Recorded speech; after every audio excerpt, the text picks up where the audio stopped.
And I believe that the whole purpose of tonight is talking, engaging in connecting. And I think what is very, very important in the work that we do is how do we connect? How do we connect as human beings, in the family, in our work, in the office, at school, with our children, with our partners? It's very difficult for us to get out of the system where wherever we go, we wear a mask. We are one person in our families, we are one person in the office, we are one person with our friends, we are one person. It's very difficult for people to get back to themselves and to be connected to themselves.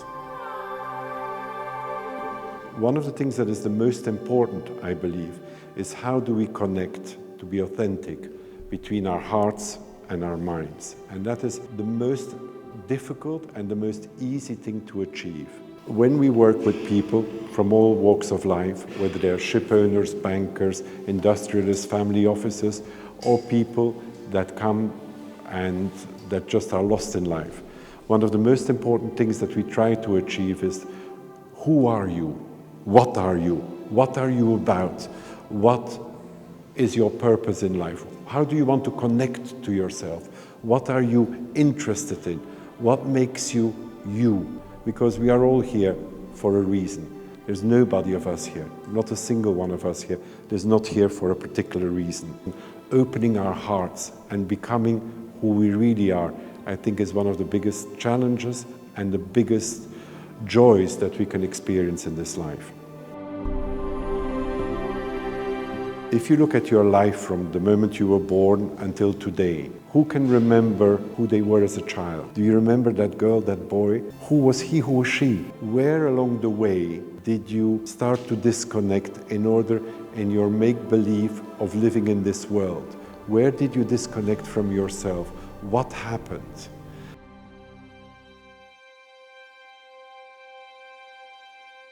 So if I asked you, how old are you emotionally? How old are you intellectually? Are you your age intellectually?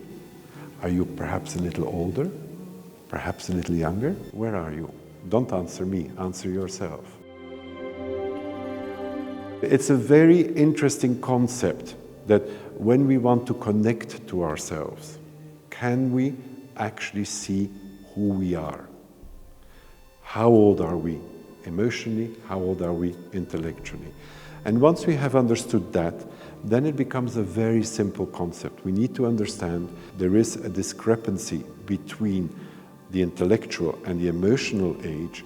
How do we equilibrate that? How do we draw a better balance? We believe that if you can actually bring those ages more in line, you get a better partner, you get a better parent, but you get a better human being in the office. And since we spend 10, 12, 14 hours in the office, I think it's very important.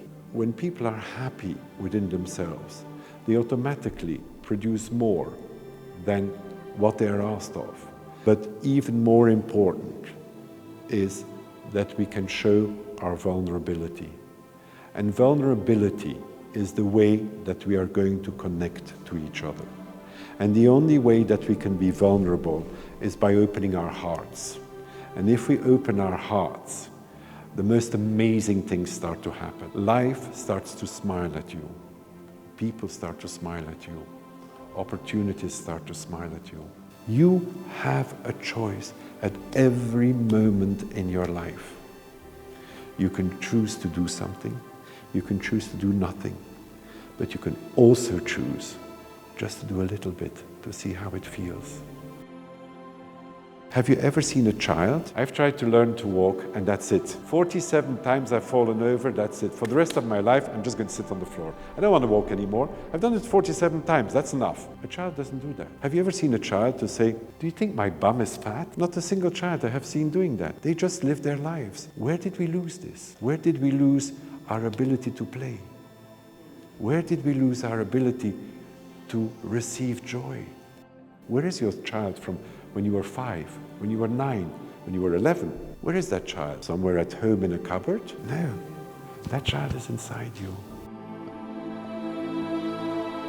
This practice helps you to open the heart. And when we open our heart, we become so capable of connecting to ourselves. Everything that you do is closing your hearts. And by doing so, your amygdala in your brain, together with your limbic system, becomes very, very alert to any danger that might be coming. So it's a whole combination of things that are happening, and become aware of your body. You came with one body in this world without spare parts. That's how it is. So look after it. Take care of it. It's a beautiful instrument, and it can help you to be a very contented person.